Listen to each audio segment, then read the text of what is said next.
नबी पाक सल्लल्लाहु ताला अलैहि वसल्लम फरमाते, सोमवार और जुमेरात वाले दिन लोगों के आमाल अल्लाह की बारगाह में पेश किए जाते हैं। दो मुसलमानों के, दो भाइयों के आमाल रब की बारगाह में पेश किए जाते हैं। आमाल हैं, नेक अमाल है, नेकी है, नमाज है, रोजा है, हज है, ज़कात है, सदकात है। वो नेक अमाल अल्लाह की बारगाह में जुमेरात और पीर को पेश किए जाते हैं। रब करीम फरमाते, ठहर जो जरा, इनके अमाल को रोक दो।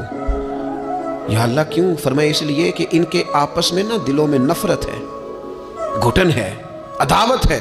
इनको जरा मोहलत दो, ये पहले सुलह कर लें, फिर इनके अमाल भी कबूल कर लेंगे। कि ना अदावतें पाली हुई हैं, अपने दिलों के अंदर घुटन पैदा की हुई। इख्तलाफ कहाँ नहीं होता, लेकिन नफरतें